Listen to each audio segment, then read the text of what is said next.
Bem-vindos ao Pode Além, o podcast que inspira as pessoas a irem além, além do que previram, além do que imaginaram, além de onde estão. E nessa primeira temporada, nós estamos com pessoas adiante do seu tempo, pessoas que vieram para semear muita coisa na vida dos outros.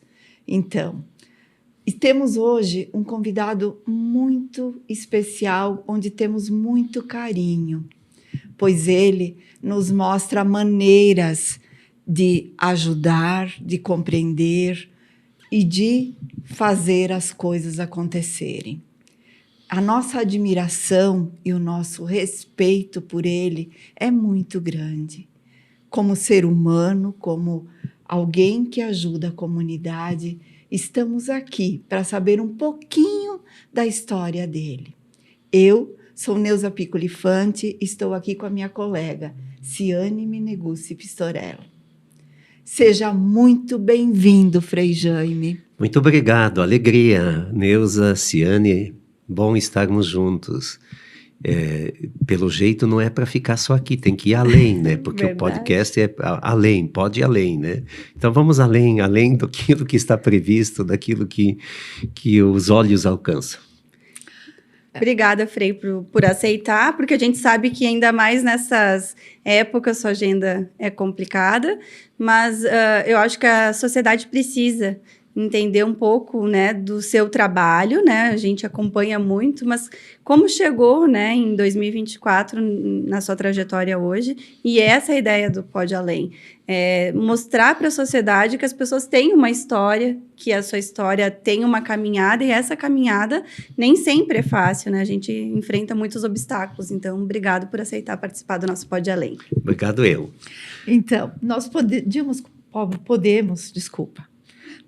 começar pelo Jaime criança. Quais que eram os sonhos, os desejos, os direcionamentos? O senhor se lembra disso, Frei? Olha só, eu sempre gostei de estudar. E a escola, Nova Palmira, aqui no interior de Caxias, a escola ficava 1 quilômetro e pouco. E a gente ia sempre de a pé, porque não tinha o meio de transporte. E o estudo sempre me moveu. E ir bem na aula, tirar notas boas, era sempre uma coisa bem parte da minha caminhada, da minha existência, né? Também eu acho que a gente deve muito daquilo que a gente é e daquilo que despertou em nós e continua despertando, devemos muito aos professores que nós tivemos. E aqui eu lembro a minha primeira professora, falecida, e ela era uma jovem dos 18, 20 anos, e ela saía de Galópolis com um jipe, ela dirigia naquele tempo, e imagina, e ela enchia o jipe, né, e nós entrávamos no jipe e tudo, ela transportava quem morasse mais longe, né. Poxa, então, coisas que a gente vai aprendendo, também vendo, e quando o testemunho é dado, a gente grava muito mais. E ela nos desafiava. Eu lembro que eu queria imitar a letra dela. E um dia ela me disse, tua letra é mais bonita do que a minha. Puxa vida. E de fato, sempre letra, eu sempre me preocupo na escrita, tanto é que as coisas mais profundas, no momento de uma criação, eu não posso digitar. Eu tenho que escrever à mão. Olha. Perfeito. Tenho que escrever à mão, porque daí me parece que eu estou tendo o contorno certo, o lugar certo de cada palavra, e eu visualizo de uma forma muito mais de dentro para fora do que simplesmente tu enxergar com os teus olhos, né? Um depoimento lindo, e a gente percebe, Frei, o vínculo seguro. As pessoas de fora são muito vínculo seguro também. Aquele que diz, não, vai, a tua letra é bonita, eu confio em ti, eu acredito em ti. É o mesmo papel que muitos freis têm na comunidade. Sim, interessante, Neuza e Ciane, como o líder hoje, quem está no papel de liderança, mesmo quem não se autodefine como líder, como o líder precisa ter determinação.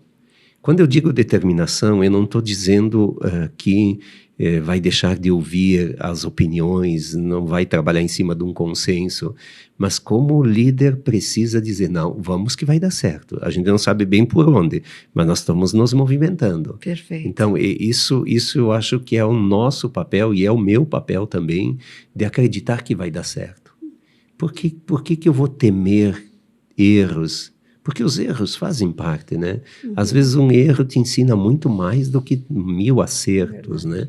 Então, bom, resumindo, eu acho que o estudo foi a minha ponte, o fio condutor da minha história, e continua sendo. Por causa do estudo, quando terminou em Nova Palmira o 4º ano, eu vim morar em Galópolis. Eu fui para Galópolis, né? Acho que nós cortamos essa de eu vim morar em Galópolis. Mas ele corta depois. Ele corta. Bem tranquilo. Então eu passei a residir em Galópolis com um casal de idosos para poder estudar. Em troca, eu cuidava da horta e limpava a casa. Quantos anos? Eu tinha 11 para 12 anos quando eu saí de casa. Nossa. E Nossa, com você 14 eu já trabalhava, estudava à noite e trabalhava numa metalúrgica, como polidor. Olha, não Naquele sabia. tempo não tinha exaustor. Então imagina, tu entrava de uma cor, saía de outra. Mas esse olhar de cuidado, ele já existia na adolescência, no menino? Sim. Eu sabia que a minha vida estaria direcionada naturalmente por ajudar. E eu não tinha muitas pretensões assim, vou ser um profissional de sucesso. Não, eu pensava muito mais. E aí eu passei a morar em Caxias e passei a morar justamente no bairro Rio Branco, próximo à Igreja dos Capuchinhos. E em seguida, com 15 anos, eu já era catequista. Nossa. Então foi tudo muito cedo esse engajamento. E quando eu vi, eu estava no seminário.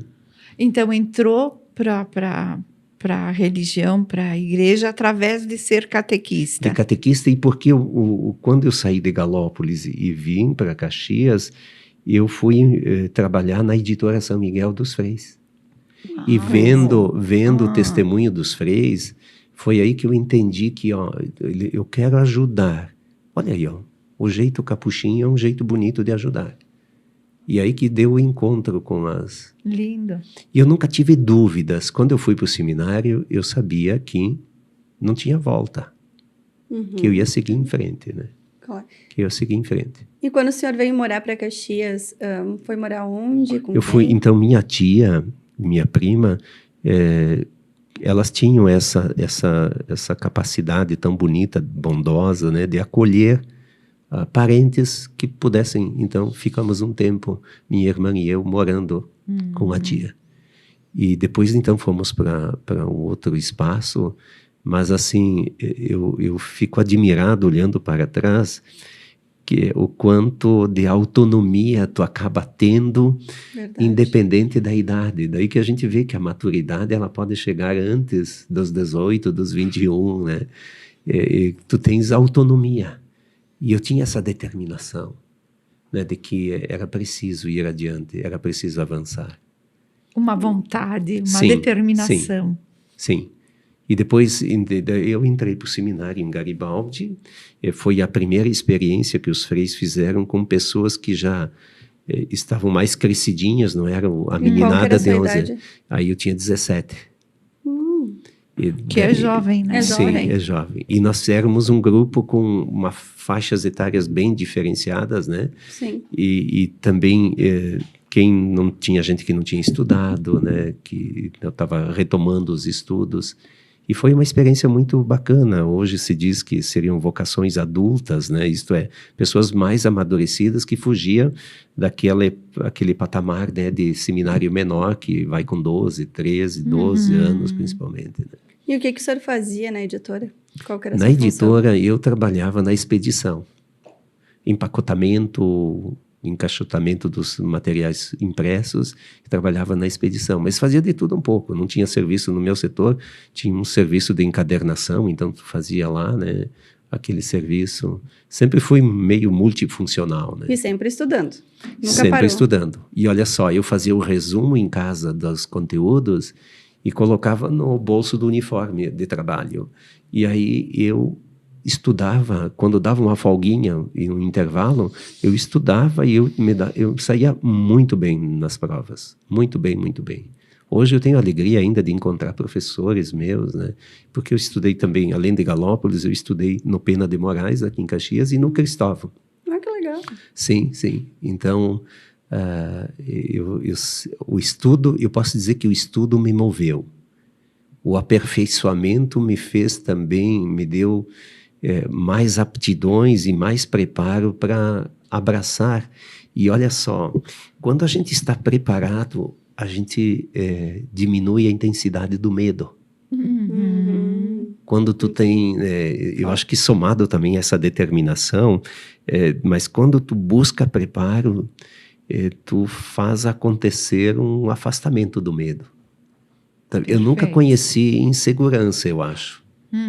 Tô inseguro, claro, tem coisas no dia a dia que tu faz trocas, né? Sim. Por isso que, como vida capuchinha, né? Como Frei Capuchinho, eu não saberia, eu acho, morar sozinho como um padre diocesano, alguma coisa assim. Mas porque nós estamos em grupo, e morando em grupo, convivendo todos os dias na oração, nas refeições, né? Nas atividades. E aí, com o grupo, tu tem facilidade de perguntar, tá, olha, seguidamente eu pergunto, eu agi desta forma, vocês acham que eu agi correto? Tá certo assim? O que vocês me dizem? Então, esses feedback contínuos, eles são necessários. Se olha constantemente, sim, então. Sim. Porque a gente não é insegurança, mas também tu tem que ter a flexibilidade de poder questionar as tuas decisões, a tua postura, as tuas buscas, né? Isso também é dar a mão para o medo, né? Eu vou olhar para ver se estou indo no caminho certo, senão eu vou alterando. Sim.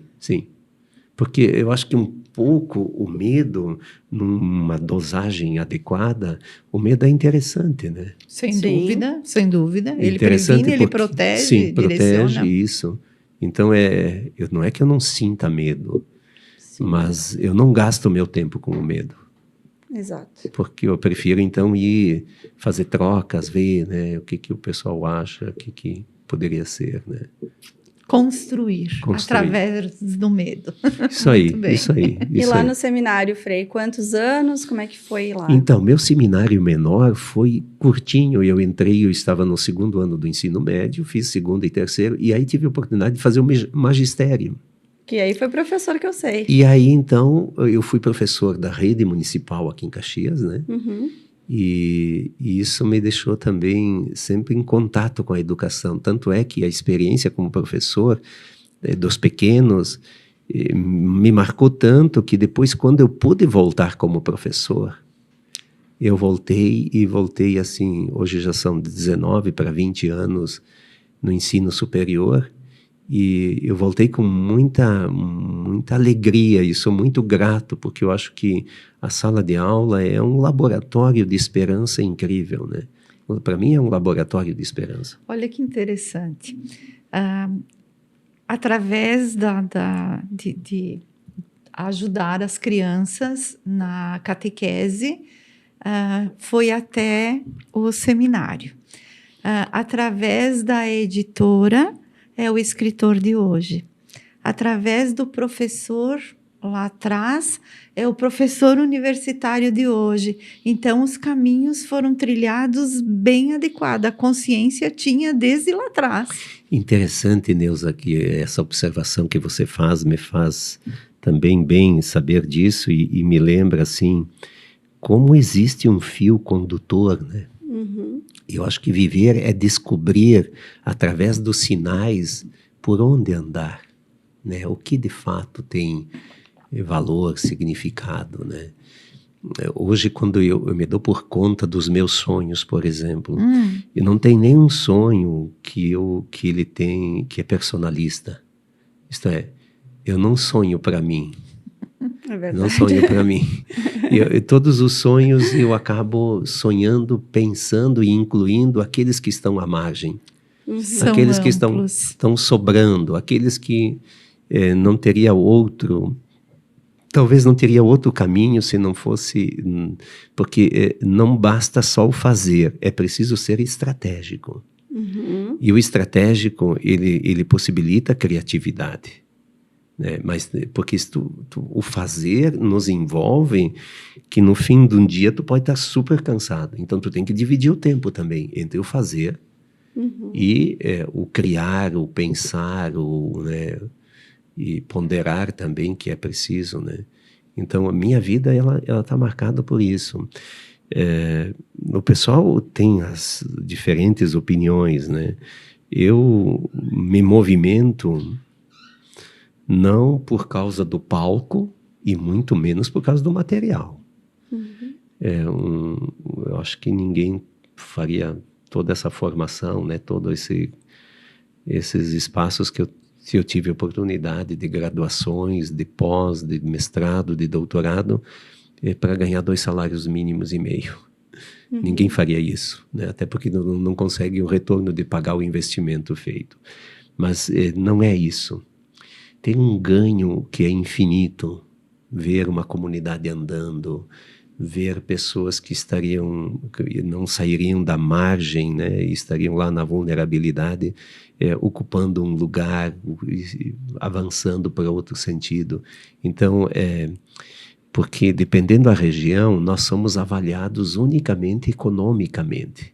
Sim. Só pelo econômico. Exato. Eu não aceito ser avaliado pelo econômico. Perfeito. Essa sabedoria do humano que transpassa e que o senhor mostra aí nas suas atitudes e nas pessoas que a gente fala no dia a dia.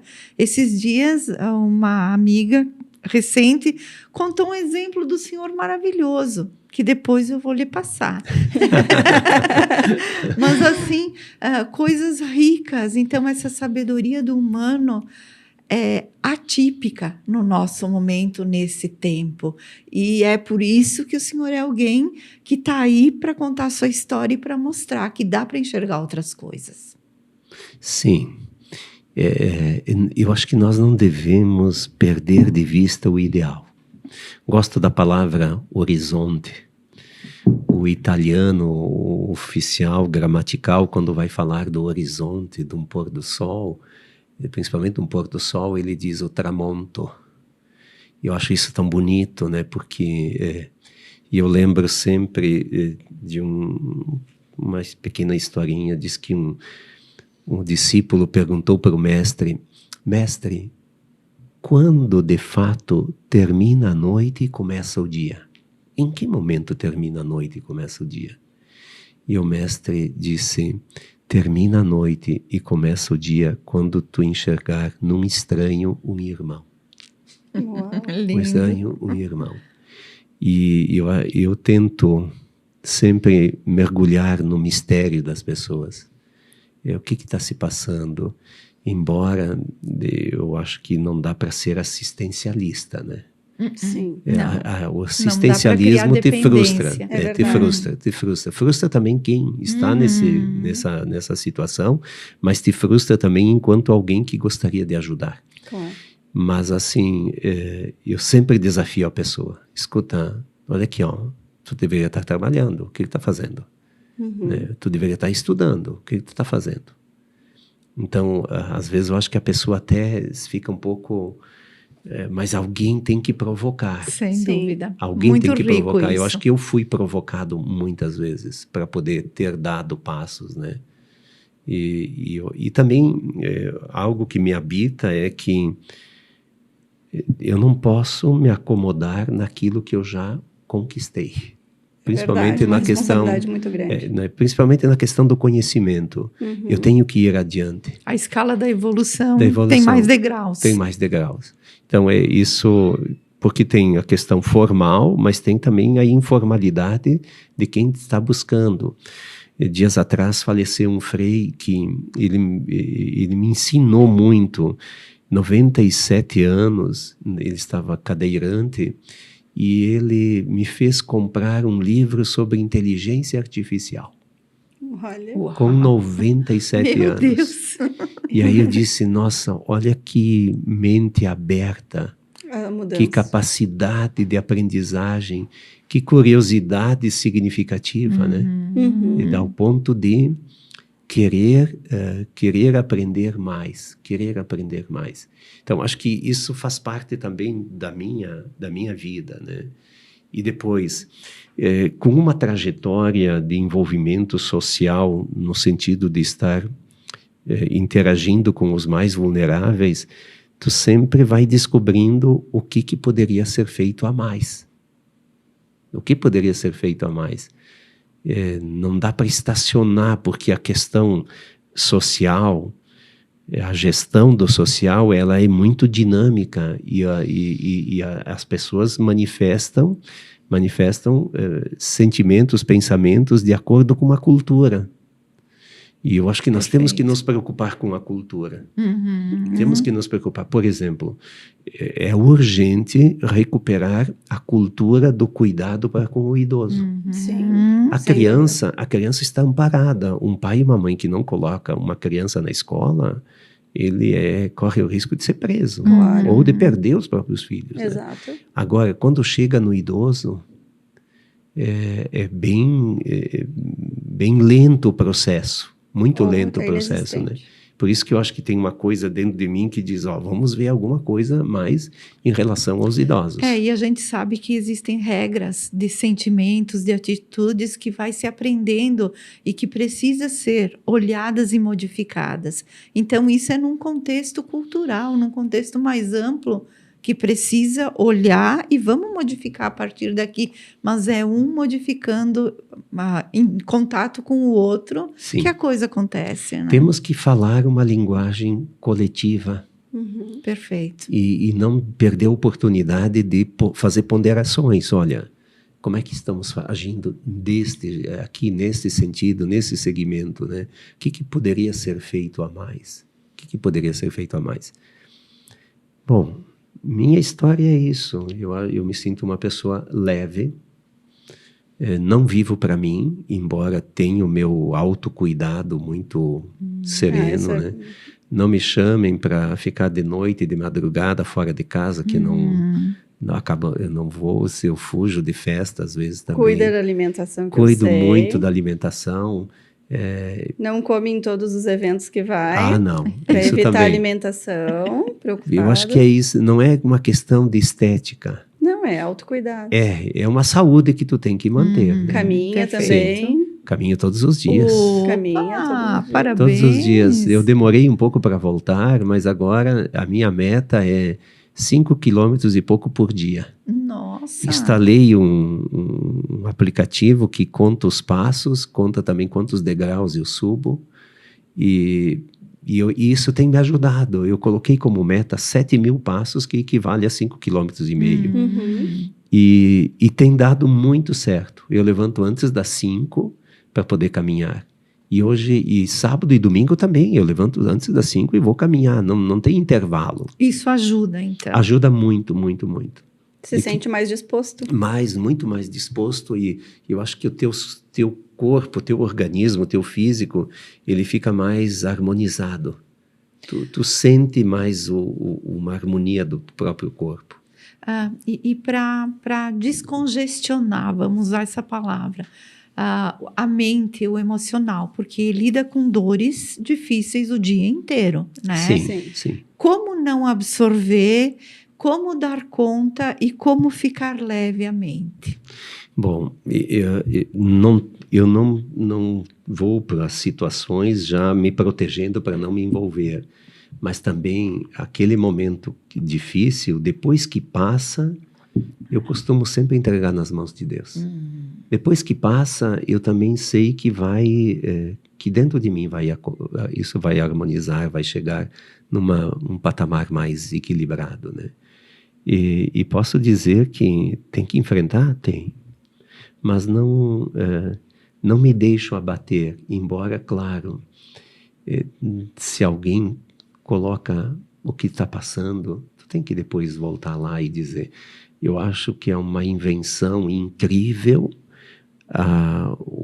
o celular com as redes sociais. Eu acho, hoje de manhã eu dizia isso lá em casa.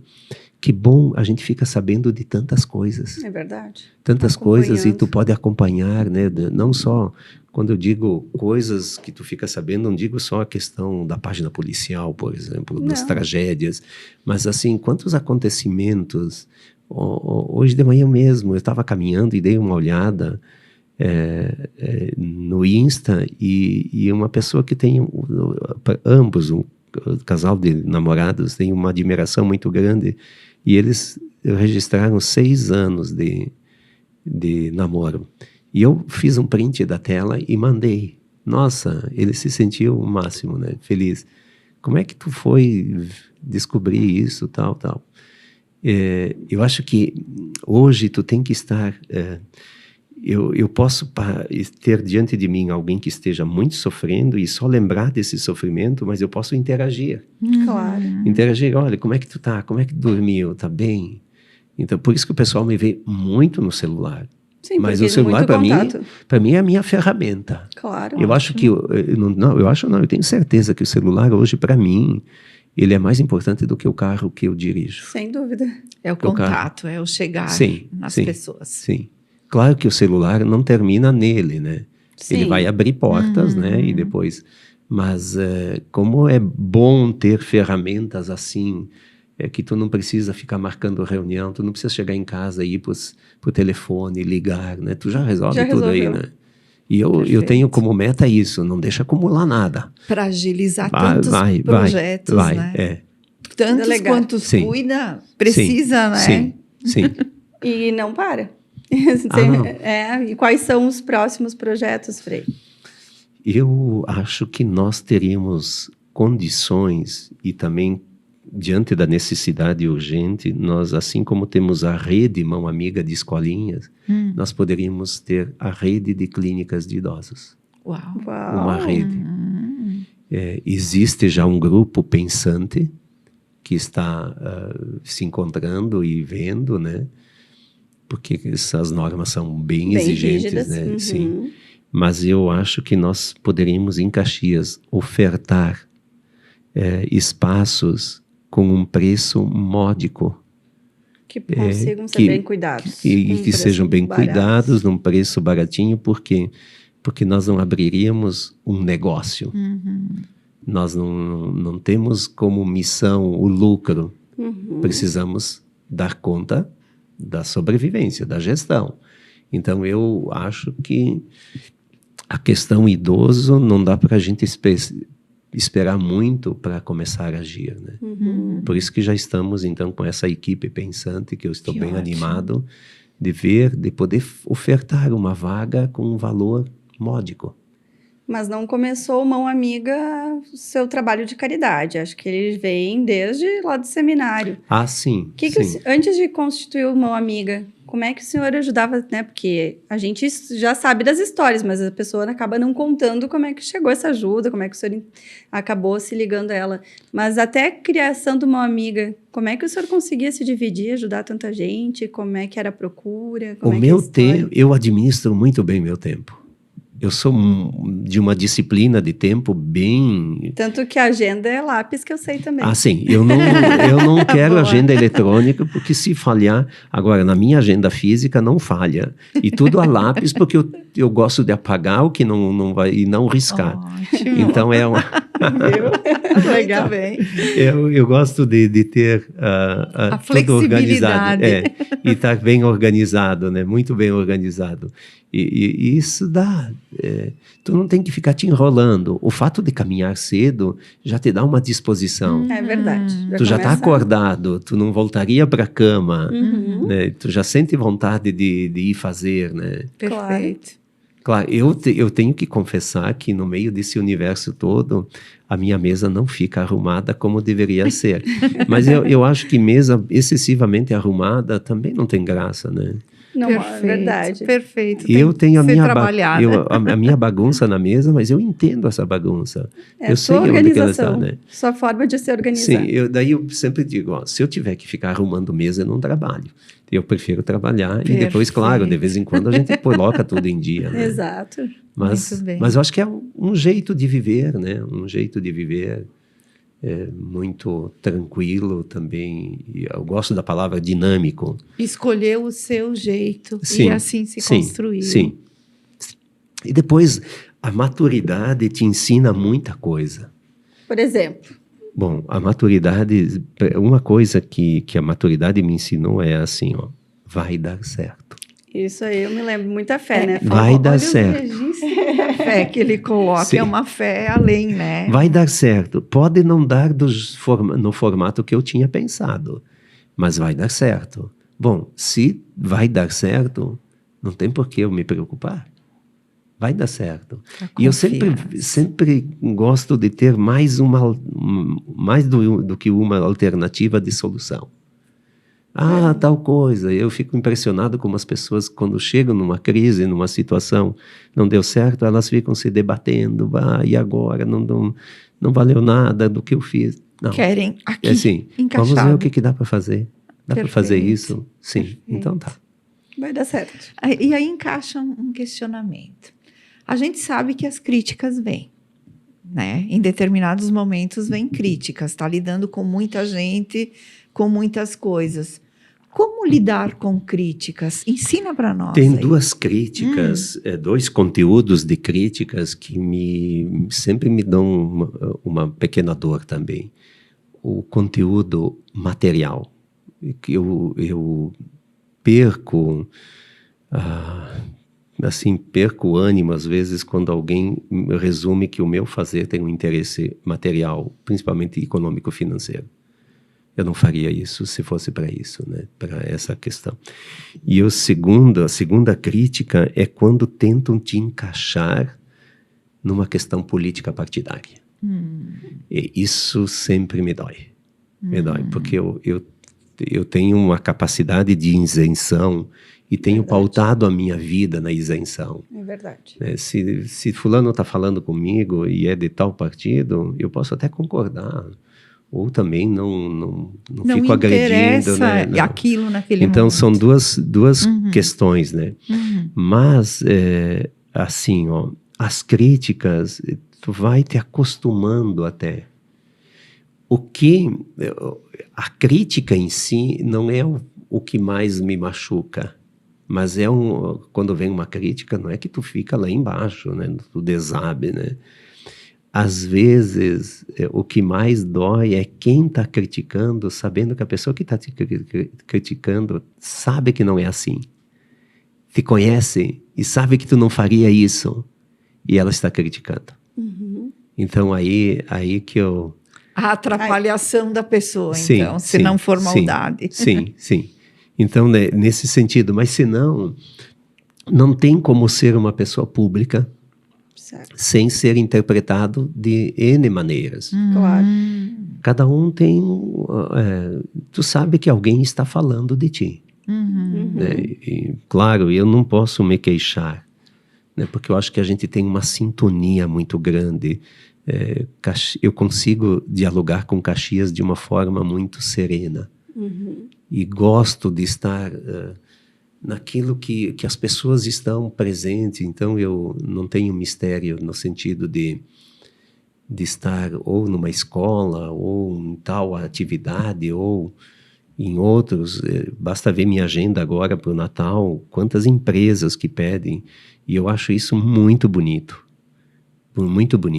porque eles não estão querendo a religião somente. Estão pedindo a espiritualidade. E a espiritualidade te coloca num patamar de flexibilidade e também de liberdade muito grande. A espiritualidade te liberta. Então, eu sempre pergunto assim, ó, se eu não atender tal convite, eles vão ter outras opções, ou eu posso dar outras opções. Eu tenho condições de oferecer alternativas. O que eu não aceito é deixar sem atender.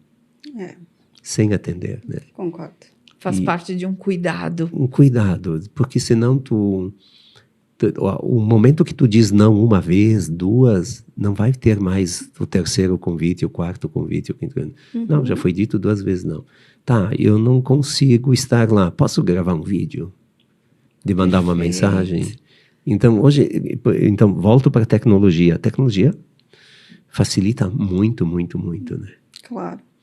E essa questão criativa sempre esteve em mim, né? Hoje, por exemplo, eu passei na frente da igreja para ir até a secretaria e os girassóis estavam lindos. Lindíssimos, lindíssimos. Perfeito. Já peguei o celular, fiz um videozinho e depois só coloquei, até os girassóis estão saudando a paróquia que vai completar 75 anos de fundação, dia 8 de dezembro. Então, essas coisas eu me permito. Claro. E gosto dessa interação. Gosto muito de Me interação. vem muito a frase do livro do Pequeno Príncipe. Você é responsável pelo que cativas. E o senhor leva a sério essa frase. Eu levo muito a sério. Eu acho que também os privilégios que eu tive. Né? O privilégio de poder estudar, poder me formar em áreas.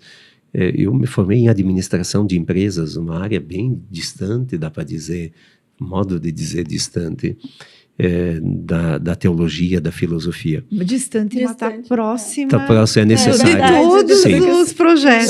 Sim. E se não fosse isso... Esse olhar. Se eu não tivesse também essa capacitação, eu não saberia, eu acho, responder muitas coisas. Né? Com certeza. Mas eu também depois, eu vou completar 34 anos em janeiro que eu estou aqui em Caxias. Nossa. Além de ser daqui, né, nasci no Hospital Pompeia, me criei em Nova Palmira, depois vi Galópolis, Caxias. Então, eu acho que todo esse tempo, quando tu conhece, mas eu não fiquei em Caxias, eu me envolvi com Caxias. Exato. São 34 anos envolvido. Tal coisa. Até eu brinco que uma vez me convidaram para ir dar uma bênção no Panela Velha. Quando eu comecei a bênção, eu disse, por favor, não me entreguem para o bispo, que o Frei foi no Panela Velha. Que legal. Que daí aí tu acaba indo em tantos espaços, e isso eu me permito. Me permito fazer quilômetros para ir dar uma palestra. Uma missa, que eu sei que o senhor ia para a terceira légua de manhã cedo. Sim, várias vezes. Eu acho que isso, tu te permitir. Perfeito. E saber dizer bom dia, e estar com bom humor.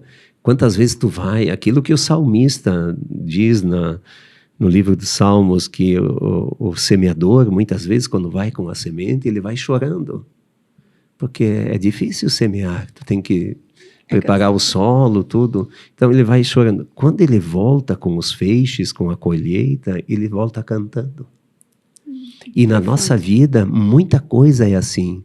Tu tem um compromisso, eu às vezes digo, Jaime, por que tu foste assumir isso? Jaime, por quê? Onde tu estava com a cabeça quando tu foi dizer isso?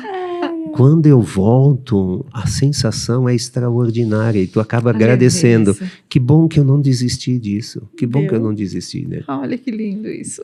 E como é que o senhor acha que consegue ter esse linguajar desde a criança até o idoso, né? Porque é difícil a gente comunicar. Normalmente a gente tem agora a mania dos influencers, né? Eles são para um determinado público. Sim. Mas o senhor conseguiu, né, envolver todas as idades. Quando a gente fala das coisas simples da vida, quando a gente fala das coisas simples da vida, todos entendem. E o meu foco é o existencial. A antropologia me fascina. Quem é o ser humano? Quais são suas buscas? Tanto é que o que eu escrevo sempre vai estar num questionamento contínuo, visando uma construção do autoentendimento, né, do autoconhecimento. Quem eu sou, afinal? O que eu estou buscando? O que eu vou deixar passando por aqui, né? E claro, esse realismo também permite uma linguagem. E depois eu dou graças a Deus de ter nascido numa família que não tinha banquete. A gente não conheceu o banquete. A gente tinha que usar as roupas dos outros, uns dos outros, né? E eu acho que isso é muito importante. E depois ter sido criado no contato com a natureza, bom, isso modifica muita coisa na tua vida, né? Oportuniza muita coisa, né? Porque tu aprende muito com a natureza. O simples, o belo, É, ficou gravado ali. É uma Sim. das coisas que o senhor leva adiante. sim, sim. E é preciso, claro, persistência, né? Sim, muito. O fato de não exagerar em saídas, em alimentação, em questão de bebidas, o fato de não ter esse exagero, eu acho que te dá também uma conexão muito maior na convivência e também com o meio onde que se está inserido. Claro. Mas a simplicidade, eu vou até contar uma vai frase lá. de um irmão dele, que foi lá no escritório não faz muito tempo, que ele disse, conversando, ele disse, olha, me passou, nós estávamos num almoço ou numa janta em família, e caiu o pão no chão.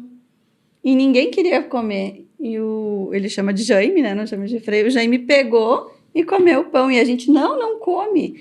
Ele disse, tem muita gente que não tem nem isso para comer, e fez a alimentação. Então, eu achei bem legal essa passagem, porque o próprio irmão relatando, né, que se impressionou dele. Acho que a vida tem que ser simples. Sem esquema, tem algumas etiquetas, sim, né? Tu vai internalizando as próprias etiquetas que são necessárias. Mas a vida precisa ser muito leve e ela tem que ter um fluxo. Que pena que a gente descobre isso no andar. Às vezes tropeçar, às vezes cansar. Mas se não fosse esse tropeço, esse cansaço, eu acho que nós não evoluiríamos, não iríamos evoluir. Eu acho, né? Porque muitas coisas, eu tenho coisas que me acontecem, tal coisa, acontece algo dizendo, Jaime, dá uma lida nisso para ver o que é esse sinal. Eu sinto que a vida está cheia de linguagens, de sinais. Inspirações. E claro, eu também escrever diariamente por mais de 10 anos Puxado. é uma coisa muito, muito exigente. É um desafio, muito né? exigente. Mas assim, eu não abro mão. E eu reservo. Para mim é precioso aquele momento, porque eu sento para escrever, eu não sei o que eu vou escrever. Mas aí as coisas vêm, elas fluem, vai. De vez em quando tu sai da tua cadeira, vai, toma uma água de novo, olha para a janela, alguma coisa, e de repente volta. Né? E volta, e aí tu já vai pensando o que poderia ser, mas também tu te coloca no lugar do leitor. O que eu gostaria de ler mesmo? Né? O que de fato, né, me atrai? Né? Então é bem bacana isso. Existe a conexão com o maior, a conexão com o céu e a conexão com o leitor. Existe um triângulo aí conectando para poder construir aquilo. Sim. Eu mesmo nas celebrações, eu sempre pergunto assim, eu invoco o Espírito Santo, tu sabe o que eu tenho que falar e o que eles precisam ouvir, então me dá essa... E é difícil ficar aberto, né? Sim. Para ser esse canal. Por isso que na hora de falar, dificilmente eu uso esquemas escritos. Eu percebo. Nem em palestras o senhor faz isso? Nem em palestra. Eu, quanto muito, claro, eu saio de casa com uma sequência mental. Sim. Eu sei onde que eu quero chegar. Mas lá, a interação com o pessoal, o fato de alguém estar te escutando atentamente desencadeia dentro de ti uma questão que vem e depois tu fica pensando, na onde eu tirei essa ideia? Né? Então eu acho que todas as pessoas deveriam escrever. Não importa o que tu vai escrever, mas escreve umas linhas todos os dias, porque eu acho que isso vai te dar também uma comunicação. Tu tá te curando quando tá escrevendo. Te conecta contigo mesmo, né? Sim. Então, acho que são tantas coisas. E o senhor tinha sonho de ser escritor desde pequeno? Não, tanto é que os outros me dão o título de escritor, eu nunca me coloquei como escritor. Eu gosto de escrever, mas não me sinto assim como um escritor. Sei que muitas pessoas ficam aguardando para que esse texto chegue. Depois, eu não sou de coisas repetidas. Claro Certo. que a temática existencial, ela vem à tona naturalmente, né? Sim. E aí tu te cobra, tá, mas sobre isso eu já falei, será que não vai ser a mesma coisa, tal? Mas eu não me sinto escritor. Eu me sinto muito mais alguém que vibra com a vida e, por causa dessa vibração, coloca em frases isso, né? Dá formato para um texto. Mas eu consigo dizer muitas coisas que eu... E é comum os retornos. Eu estou te seguindo e o que tu escreve tem me ajudado, tem me ajudado, tem me ajudado. Faz sentido. Então, isso é um... É uma forma de cuidado também. É uma forma de cuidado e também te deixa... porque todos nós precisamos de alguns gatilhos, né? Sim. Então, é um gatilho isso das pessoas te dizerem tal coisa, é um gatilho que também vai te ajudar. É importante para direcionar. Sim. E, Frei, a questão também dos horários, né? O senhor as pessoas ficam esperando. Se não chega a mensagem de bom dia, Sim. naquele horário, eu já recebo também às vezes. O que aconteceu, Frei Jaime? Tá bem? Me atrasou 10 minutos a mensagem. Eu tento às vezes, alguma função extra, né, que tu não consegue, mas assim... Mas o senhor foi um dos primeiros, um dos pioneiros, como Frei também ir para as redes sociais, a ter as transmissões, os vídeos. Como conteúdo mais ou menos organizado, acho que sim. Acho que sim. E da onde surgiu essa ideia? Como é que foi uma inspiração? Isso das redes sociais, um pouco porque eu sempre trabalhei na rádio, né?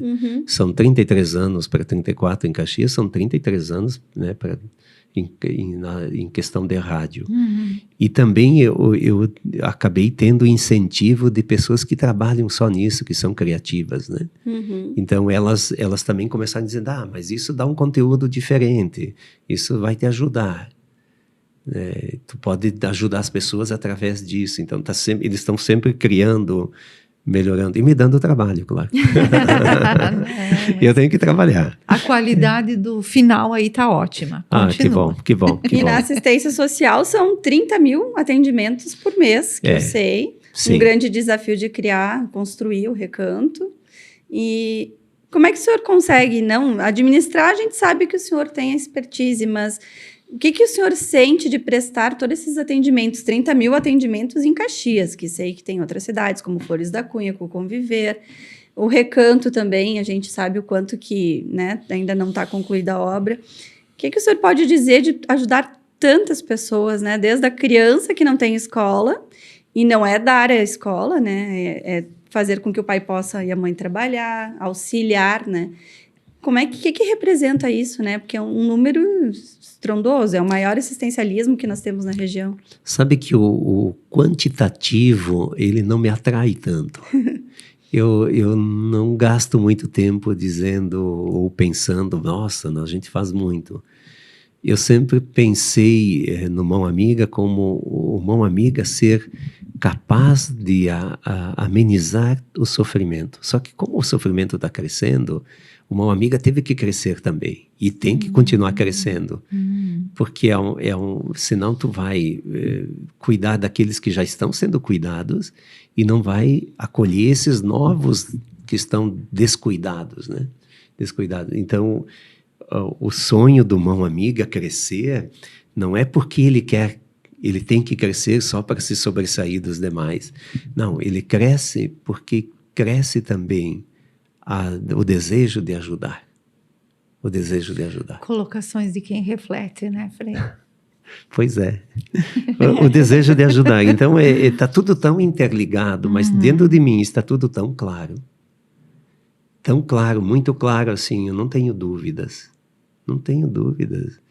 E interessante, quando amadurece uma coisa, tu pode colocar em prática que ela vai dar a solução. Mas também eu não posso esquecer que em todo esse trabalho social, quanta gente ajuda. Sim. E às vezes as ajudas das pessoas, elas resolvem muitíssimos problemas. Sem dúvida. Muitíssimos. Então, tu só consegue, por exemplo, nos últimos 7 anos, a Pastoral do Pão conseguiu distribuir mais de 200 toneladas de alimentos.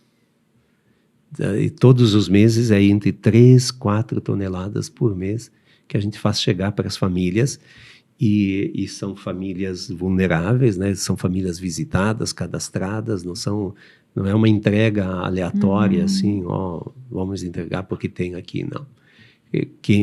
O alimento que tu alcança, a ajuda que tu alcança, ela tem que depois desencadear um processo de transformação, né? Sim. Um processo de transformação. A gente percebe o sentido de tudo isso, e também a gente percebe essa rede de apoio que existe, sim, mas Sim. precisa alguém puxando, porque Sim. senão a coisa não anda. Precisa alguém coordenando direito aí, estimulando Sim. para que a coisa aconteça. Senão cai toda que está por trás. Eu procuro acompanhar do meu jeito tudo que se passa. É verdade. Tudo que se passa eu preciso saber. Eu não posso ser surpreendido. Eu preciso saber. Então, tudo que vier, né, das parcerias principalmente, eu dou uma olhada em tudo e dou um toque. Dou um toque. Olha, isso aqui poderia ser diferente. Isso aqui nós podemos superar. Então, bom, em si tudo é muito bom. Na verdade, mas Viver ter é bom. cuidado, né? Desde a criança Sim. até o jovem. Eu até brinco, eu digo que nós atendemos o primeiro choro e Até o o último último suspiro. Ai, que lindo. É verdade. Então, ficou completo agora. A cadeia do atendimento ficou muito completa. Muito completa. E qual que foi o seu maior desafio, olhando toda a sua história? O maior desafio que o senhor enfrentou? Eu acho que um desafio enorme é o término, né, a reforma do antigo INSS aqui em Caxias, onde vão estar 125 idosos. Eu acho que esse foi um grande desafio. Verdade, Um grande desde o início, desafio, eu acho desde que... o início. E como está passando bastante tempo só em construção, a gente não vê a hora também de que tudo termine, né, que tudo fique bem e que os idosos possam ser bem cuidados. Então, acho que esse foi o grande desafio. Claro, enfrentar um mestrado foi um desafio, um doutorado foi um desafio, mas do doutorado eu digo que foi um abençoado desafio, né, porque foi uma construção muito bonita. O que foi essa tese de doutorado? A minha tese de doutorado, eu sempre tentei levar as questões espirituais, mas as questões humanitárias para dentro do mundo organizacional. Então, eu trabalhei na tese do doutorado a questão da compaixão, né, e da liderança benevolente dentro das organizações. O quanto as organizações podem e devem ser compassivas, de estar atento às dores humanas, estar atento, né? Não a pena. Pena, tu pode sentir pena de alguém, mas não fazer nada, ficar com os braços cruzados. A compaixão te coloca em movimento, é o amor circulando, né? Então, foi em cima disso, e eu fiz a pesquisa nas empresas de ramo plástico aqui da nossa região e do Vêneto, na região norte da Itália, e eu busquei cruzar as respostas entre Brasil e Itália no sentido de compaixão dentro das organizações. E nesse estudo todo, uma coisa ficou bem clara: como brasileiros, nós temos uma sensibilidade enorme e uma capacidade muito grande de fazer com que as coisas aconteçam, a partir do humanismo. E isso, dentro da administração, isso me chama muito a atenção, né? Porque gestão de pessoas, que eu também busquei fazer, é isso que faz com que a gente tenha também até mesmo a perpetuação da própria organização. Quando a empresa é humana, as coisas vão acontecendo. Nossa, profundo. Nós poderíamos ficar muito tempo aqui conversando, mas estamos já no nosso horário. O que o senhor quer deixar como a última ideia para as pessoas que vão nos ouvir? Eu gostaria de dizer que vale a pena e como vale a pena gostar de viver. Depois, desafios sempre vão ser degraus e não impedimento, vão ser degraus. E degraus sempre faz com que a vida seja dinâmica e a gente evolua, né? Evolua. Mas também eu gostaria de dizer assim, a espiritualidade faz parte da nossa existência. Nós somos, Teilhard de Chardin, um francês, diz, nós somos seres espirituais numa experiência humana. Mas no final de tudo, nós seremos somente espirituais. Somente espirituais. Então, que a espiritualidade possa fazer parte do cotidiano. Lições maravilhosas, Frei Jaime. Percebo assim, não é só o amor que circula, é o amor que se alastra. E que ele se alastre além fronteiras. Que esse vídeo muitos se nutram, que muitos consigam compreender essa essência do seu trabalho e do seu amor ampliado. Para nós foi muito grandioso lhe ter aqui. Mas não esqueça que eu também sou humano, sou gente. Com também certeza. tenho limites, tenho os defeitos, também erro, né? Porque às vezes Como a gente todos pensa, nós. né, a pessoa o ideal, não. Não, como todos Tem nós. problemas, tem dias de mau humor, como todo mundo. Sim. Tem bom os saber. dias, né? Tem os dias. Muitos dias. Não, excelente. Gratidão por estar aqui, por contribuir conosco, por ajudar esse mundo a se tornar um pouquinho melhor. Obrigado. Obrigado, Obrigado, Ciane. Eu quero Obrigado, agradecer. Neuza. Não, obrigada mesmo, Frei. A gente sabe que o senhor inspira e eu acho que é muito legal o senhor dizer que é humano, porque a gente vai às vezes para a internet e a gente vê que as pessoas parecem ter uma vida muito, né, tranquila, e é bom a gente saber que as pessoas também têm dor, que as pessoas também sofrem, que as pessoas também têm as suas dificuldades, e é isso que a gente quer também no Pode Além, né? Mostrar que não é fácil, a gente também tem que enfrentar desafios. É uma superação contínua. E obrigado por participar e por inspirar, né? Eu tenho a graça de poder trabalhar com o Frei e ver o quanto que ele, às vezes, se vira em 30, mas consegue resolver em duas frases que me marcaram e que eu levei para minha vida. Uma foi, eu preciso saber. Eu faço isso hoje até com as crianças, né, na minha vida. E também vai dar certo. Que às vezes eu dizia, Frei, não sei, vai dar certo, né? Legal. E siga os sinais. Hoje até estou em algumas questões particulares que eu digo para todo mundo e eu inspirei várias pessoas com a sua inspiração. Que eu digo, vejam os sinais, eu recebo mensagens, Ciane, eu estou vendo os sinais. Então, obrigado isso. Que o senhor aceitou participar, né, de mais um momento da minha vida e da Neuza também, e por inspirar tantas pessoas. Obrigado. Paz e bem. É verdade. Paz e bem. Aos que nos acompanham, o nosso carinho e a nossa gratidão. E nos aguarde para mais episódios do Pode Além. Pessoas que fazem a diferença no mundo. Nos sigam e se inscrevam no nosso canal. Abraço.